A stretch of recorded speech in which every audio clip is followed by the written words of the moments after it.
I'm back for another video. My name is Josh Kasich, and today is my Starter Online Progressive spoiler review.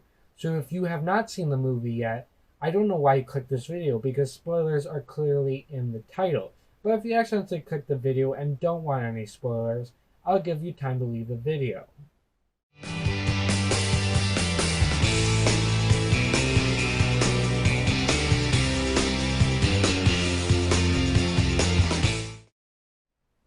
Alright, well, if you have not left the video yet, you have been warned, and without further ado, let's continue into the story. Okay, so as you already know, probably going into this movie, it is a retelling of the first arc, or at least part of the first arc, because they're actually splitting these into multiple movies, which is actually confirmed by at the end of this movie, where it says the next movie is coming out in 2022, which is interesting because that's like really fast for a sequel. But considering the first one just came out now or recently, actually, so it's kind of interesting to see where they kind of go with that. Yeah, so this is a retelling of part of the first arc of the original anime, but not specifically a retelling per se because it's actually mostly based off of a manga, a different manga series of Sword Art, and that manga series obviously is called Progressive, so it has the same name, but it also has some freedom because it is it adds some it added like a character that isn't in the manga, and her name is Mito, and this series is through the is retelling through the eyes of Asuna. Like how she got the game and how she got stuck in the game, and when she meets Kirito is through her perspective rather than, Kirito's perspective like the anime. So it's interesting to see that. So we get like an opening shot of a kind of the what's it called? The beta test for Sword Art Online. Where we get to we see these three characters battling things, and one of these characters is Mito, a big guy with like white hair kind of type of guy. But then he gets passed up by a fourth guy, and that's obviously Kirito. And he runs and he finishes the beta test or whatever while Mito couldn't. Now we find out. Now after that, we cut to Asuna at her home, and she is she's eating dinner with her family. This is actually the first time we actually see her entire family in one scene, and it's the first time we actually seen her brother. Her brother was mentioned in the anime, but was never seen. And I forgot, that's not the opening, whether they cut to. We get to see, I think, Asuna wake up first, and then get ready, dress, and then she comes down and eats with them. I forgot about that point. But there's that. And then basically, apparently her brother's going off on a trip, and so he leaves and stuff like that. So they're eventually... but yeah, Asuna then goes to school. Right now she's apparently in junior high level, not high school yet. She's supposed to be 1 year older than Kirito, and the 2 years she spent in the game, she was like 17. So she's probably, and the Japanese schooling is definitely a lot different than here because high school there is like 3 years instead of 4 here. So it's a little bit different. So I'm going to assume if it's her last year, she's probably 15. That makes sense. So 2 years, so she'd be 17. So yeah, that makes sense. So she's 15 in junior high. That'll be her last year of junior high before going into high school. So that's kind of how the Japanese schooling works. And so yeah, so she's kind of talking with her friends because she's actually really ahead in her class, and they're talking about tests. And then this girl comes in with purple hair, and this turns out to actually be Mito actually. But apparently, Asuna and her, although she kind of Mito seems kind of a loner, but she's actually the top of her class right over Asuna. So that's kind of interesting. But after they kind of avoid each other throughout school, but then after school is over, they're kind of meeting on the rooftop of the school. It turns out they're actually friends. and they became friends after Asuna found Mito's secret that she is actually a huge gamer and has been in a bunch of competitions, and so they've been friends kind of ever since then. And they were playing like this video game on the thing, and they're talking about sword art and all that stuff. And they're also, while this is going on, when they're going to school, they play like people talking about the game and stuff like that. So very much a lot of stuff going on around the area talking about sword art. But Mito says she should come into the game and stuff like that, but she said, no, I can't. I need to focus on studies because entrance exams is soon for high school and like that. So that's kind of what's going on there. But while Asuna is at home, she goes into her brother's room and notices that he left his nerve gear and sword art online on the table.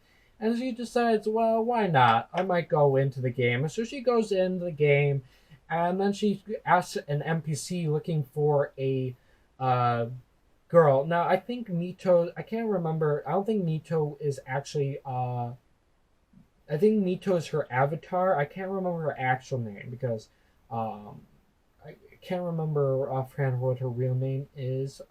But that's her in-game character. I think it's named Mito. She's not like Asuna, who, because she's a gamer, she obviously knows not to use her actual name. Unlike Asuna, when she goes in the game, she even picked her avatar to look like her, which is like, and even use her name, which is definitely not a gamer move. And obviously, she's not really a gamer like Mito is. And she was looking for Mito, and then this big guy stops her and takes her away, and it turns out that this is Mito, obviously.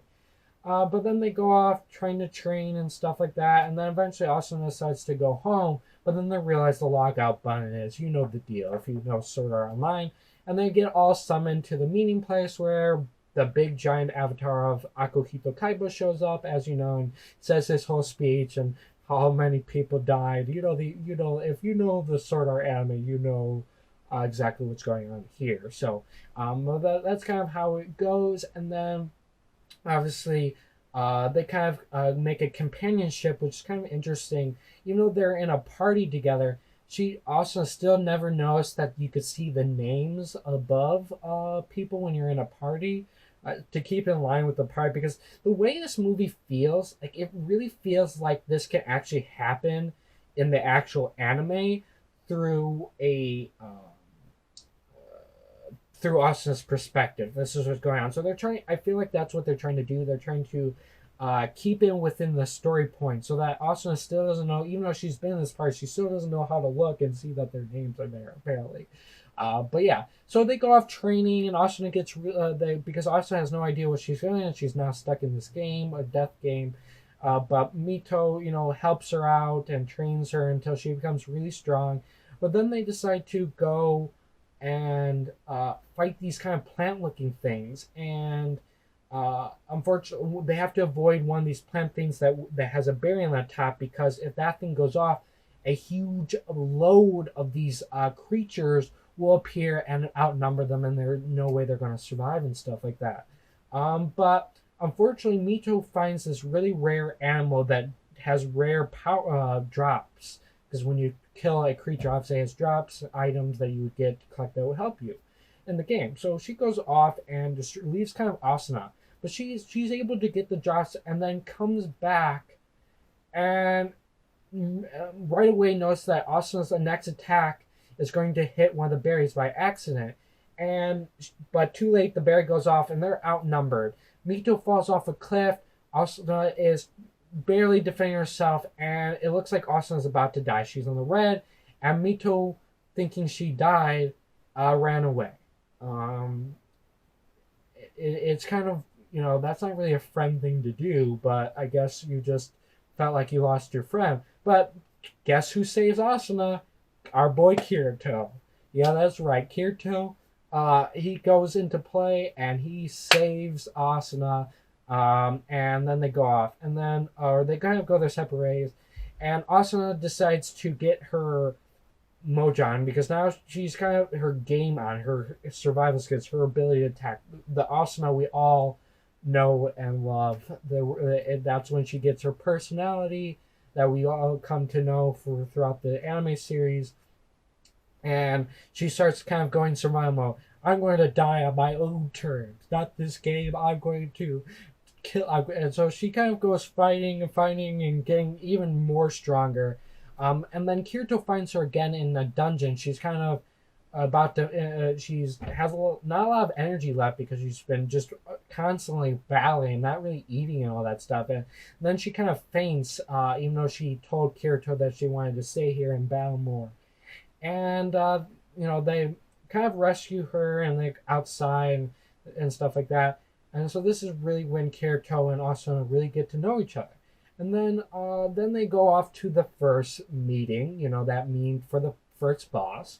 And as always, they pretty much everything that happened in the anime happens here as always. And that's kind of what's going on here. The meeting, Asuna and Kirito join a party, and they become a party and everything. And they meet in the village where they eat and stuff. Now, different from the anime is that Kirito, basically was talking about how at his house he has a bath and all that stuff, and Asuna really wants to take a bath and stuff like that. So he takes her to his place, and he takes a bath, and everything's done. And then we go back to the actual raid battles and stuff like that. Now, before they left the whole meeting there, and even meeting in the town to eat like the bread and stuff with the butter, like in the actual anime that happened, where Asuna's sitting down and Kirito comes to talk to her and stuff like that. So that's kind of what's going on there. And but yeah, at that meeting, she actually spots Mito. So that's kind of interesting there. But yeah, so the day of the battle, they go and battle the first boss. And then pretty much everything plays out almost the same, except for Mito's there. And obviously the guy who was leading the meeting, he gets killed like in the original anime because he's all there.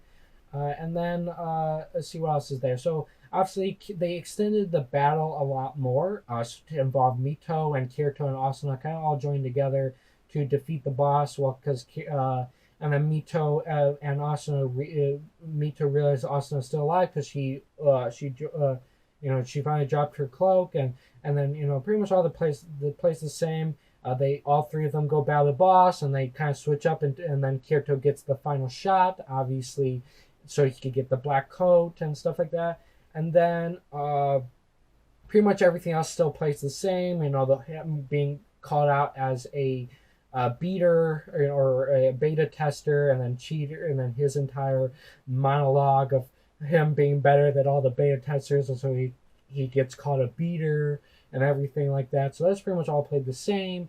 And then he obviously leaves and goes to open the gate to the next floor.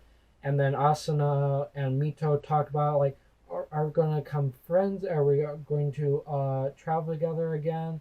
And she says, "Nah, I'm just going to follow the odd Kirito."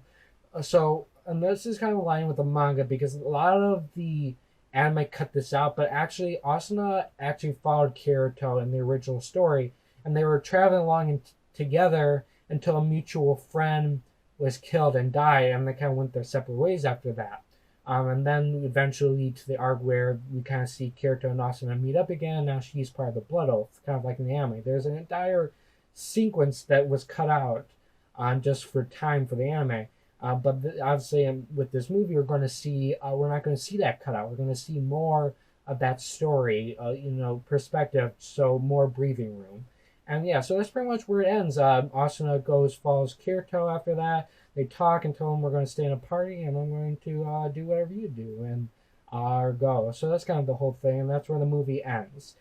For part one, and then obviously you're going to be a part two in 2022. I don't know how much they're going to extend this. But they're probably going to extend it at least for another movie after that, I think. Because I don't think they're going to finish off, because hopefully not, because I really want to see them play out the story. So, but yeah. So, I have to say I enjoyed the movie, man. Like, I'm a huge fan of the anime itself, even despite its flaws and with the storytelling. And I love it even. This movie, I love it even more because it allows that breathing room. And because of that, allows the story in the different perspective, seeing it from a new perspective through Asuna, I think was really brilliant. And I, get to see what that aspect is, and it really does feel like this movie can actually fit into the anime because we're seeing Asuna's perspective, we're seeing what she's going through, and not Kirito's perspective. So it's really interesting that way, and I think that was really well done. The characters, as always, is really well. I really enjoyed Mito's character, even though she betrayed Asuna by kind of just leaving her there. But they're only like teenagers, and I think it's kind of it's she thought her friend died, and I mean, I'm not going to say that's okay for her just to leave like that without actually seeing if her friend's still alive. But I despite that, I think she was a really interesting addition to the story. I'm going to see what they kind of do with that character. I don't think she's going to live by the time the game is over with. I just don't think that. She might be the mutual friend that dies in this story, in this version of the story. I don't know. I don't know what they're doing with it, but she is actually a movie made character. She's not in the manga at all, like not even the original manga or the manga that this movie is based off, which is progressive. So it's kind of interesting to see what they do with that character. But I did enjoy her. I did enjoy her character, and that's pretty much all my thoughts on the characters. The action, as always, is really well. I enjoyed all the action sequences. It was, what you come to expect for Sword Art Online, and it was well done. And the art style, the animation, all that, I'm just going to put it out, was amazing. It was beautiful, like even more beautiful than the anime. And that is one of the saving graces of that movie. That's one of the saving graces for that TV series for people, is how beautiful it looks. And this is just even more beautiful. I can't tell you how good it looks without you actually going to watch it for yourself. It's just that amazing.